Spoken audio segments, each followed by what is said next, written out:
Για να μπορέσουμε να παρακολουθήσουμε τα μαθήματα στο κινητό μας, θα πρέπει οπωσδήποτε να έχουμε εγκατεστημένο το Google Chrome ως φιλομετρητή και μέσα από αυτόν θα παρακολουθήσουμε τα μαθήματα. Για να μπούμε στα μαθήματα, πάμε στο email που έχουμε λάβει από την έρευνα, θα χρησιμοποιήσουμε το όνομα χρήστη και τον κωδικό πρόσβαση που μας έχουν στείλει και θα κάνουμε κλικ στο σύνδεσμο. Όταν κάνουμε κλικ στο σύνδεσμο, αν έχουμε το Google Chrome ως προεπιλεγμένο φιλομετρητή στο κινητό, θα ανοίξει απευθείας με το Google.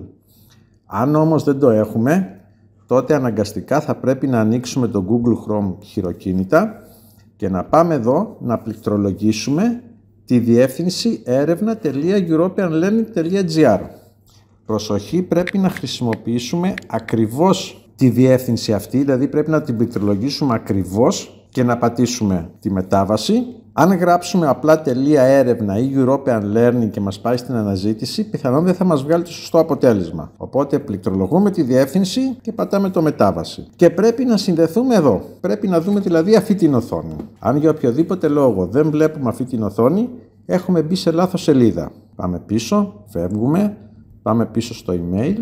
Αλλά είπαμε ότι όσοι έχουν προεπιλεγμένο φιλομετρητή το Google Chrome στο κινητό τους, απλά κάνουν κλικ στο σύνδεσμο και ανοίγει η σελίδα. Εδώ που λέει username και password βάζουμε όνομα χρήστη και κωδικό. Αυτό που μας έχουν στείλει στο email. Βάζουμε και τον κωδικό. Προσέξτε τα κεφαλαία και τα μικρά και μόλις είμαστε έτοιμοι πατάμε είσοδος. Εδώ που μας ρωτάει να αποθηκευτεί, φυσικά και θα πατήσουμε αποθήκευση για να αποθηκευτούν. Εδώ που μας λέει να γίνει μετάφραση, το αγνοούμε τελείως, δεν το χρειαζόμαστε αυτό. Μόλις έχουμε μπει μέσα στην πλατφόρμα, το πρώτο που πρέπει να κάνουμε είναι να δημιουργήσουμε μια συντόμευση, ώστε τις επόμενες φορές που θα μπαίνουμε στα μαθήματα να γίνεται με πολύ εύκολο τρόπο. Για να κάνουμε τη συντόμευση, πατάμε εδώ στις 3 τελείες και έπειτα προσθήκη στην αρχική οθόνη. Μας λέει το μήνυμα για δημιουργία συντόμευσης, πατάμε προσθήκη και έπειτα πάλι προσθήκη. Τώρα αν φύγουμε από εδώ και δούμε στις οθόνες του κινητού, θα δούμε ότι έχει δημιουργηθεί εδώ η πλατφόρμα, μάλλον η συντόμευση για την πλατφόρμα. Πατάμε πάνω και είμαστε έτοιμοι να μπούμε μέσα. Έχουμε αποθηκεύσει και τους κωδικούς, οπότε δεν χρειάζεται να κάνουμε τίποτα άλλο. Πάμε προς τα κάτω και βλέπουμε τα μαθήματα που έχουμε.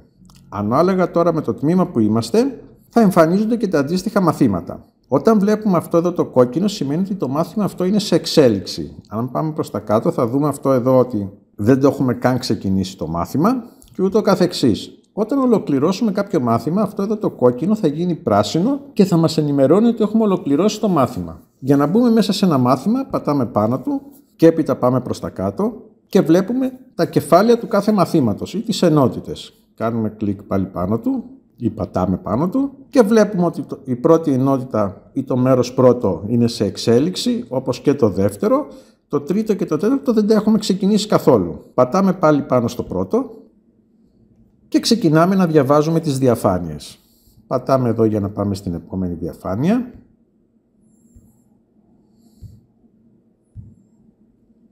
Όση ώρα τώρα πλοηγούμαστε στις διαφάνειες, γράφει χρόνο στο σύστημα. Για να πάμε πίσω, πατάμε εδώ και μπορούμε να πάμε ανά πάσα στιγμή σε οποιοδήποτε κεφάλαιο θέλουμε, ή αλλιώς πατάμε εδώ και ερχόμαστε και βλέπουμε τις διάφορες ενότητες. Αν θέλουμε τώρα να πάμε στο κεντρικό μενού, πατάμε εδώ πάνω και πάμε πίνακας ελέγχου και βλέπουμε πάλι τα μαθήματά μας. Εδώ μπορούμε να πάμε και στα μαθήματα και τα βλέπουμε.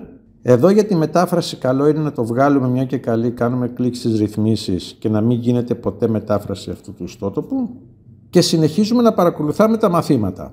Πάρα πολύ σημαντικό είναι ότι πρέπει να βλέπουμε τις ώρες σε κάθε μάθημα. Πάμε να μπούμε πάλι στο πρώτο μάθημα, μπαίνουμε μέσα να δούμε τις ενότητες και βλέπουμε ότι η πρώτη ενότητα ή το μέρος πρώτο έχει συνολική διάρκεια 25 ώρες και εμείς μέχρι τώρα έχουμε κάνει 12 λεπτά. Όταν θα ολοκληρωθούν και 25 ώρες στο συγκεκριμένο κεφάλαιο, εδώ που λέει σε εξέλιξη θα γράφει ολοκληρωμένο και αντί για κόκκινο θα έχει γίνει πράσινο. Το ίδιο και στο από κάτω όπως και στα υπόλοιπα. Όση ώρα είμαστε και διαβάζουμε τις διαφάνειες, εδώ ο χρόνος γράφει.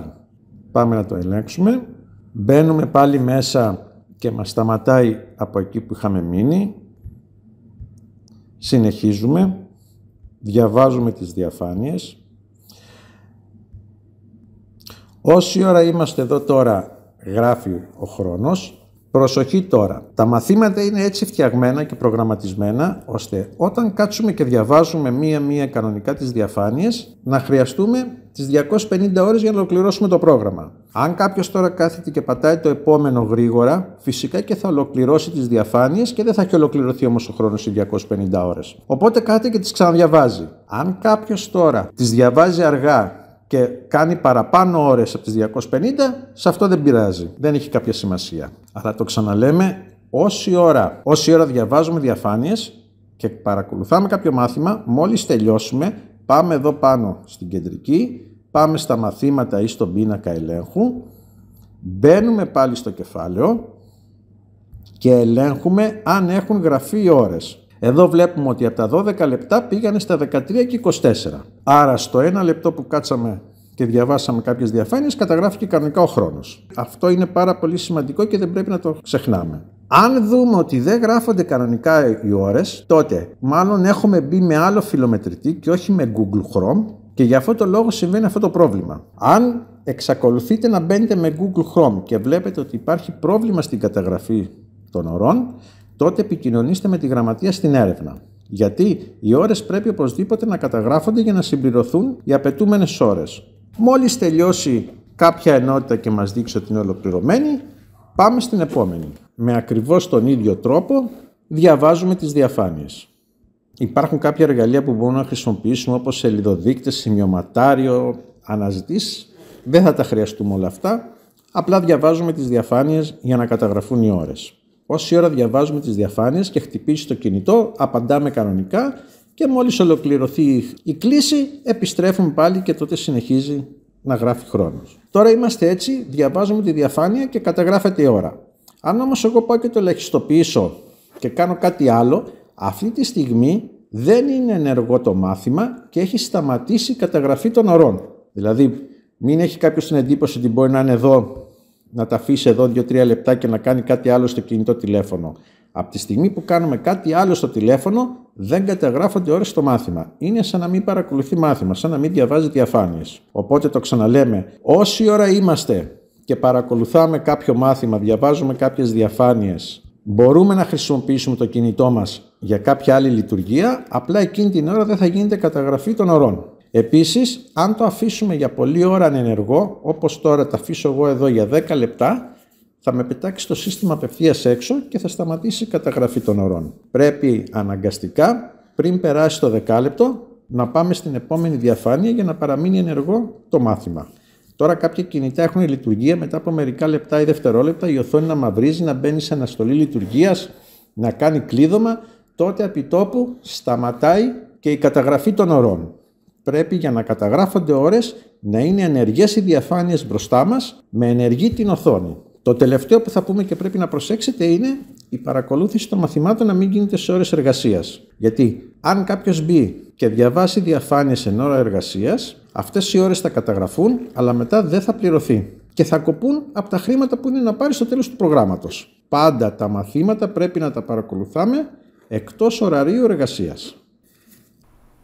Για τάμπλετ ισχύει ακριβώς ό,τι έχουμε πει και για κινητό τηλέφωνο, με μία μόνο μικρή διαφορά, ότι δεν μπορούμε να πάμε σε επόμενη διαφάνεια. Αυτό ισχύει για ορισμένες συσκευές μόνο τάμπλετ και για να εμφανίσουμε τα βελάκια που πάμε στις επόμενες και στις προηγούμενες διαφάνειες, πάμε στις ρυθμίσεις, επιλέγουμε εδώ που λέει Toggle Full Screen View, πατάμε και τώρα φαίνονται τα βελάκια εδώ που πάμε στις επόμενες και στις προηγούμενες διαφάνειες.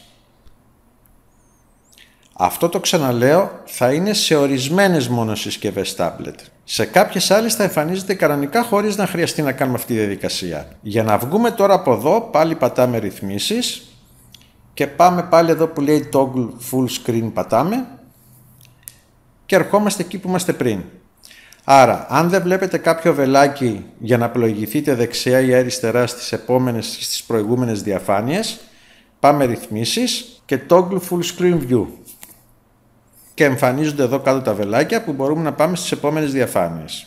Και μετά είπαμε πάλι ρυθμίσεις και βγάζουμε το Toggle Full Screen View.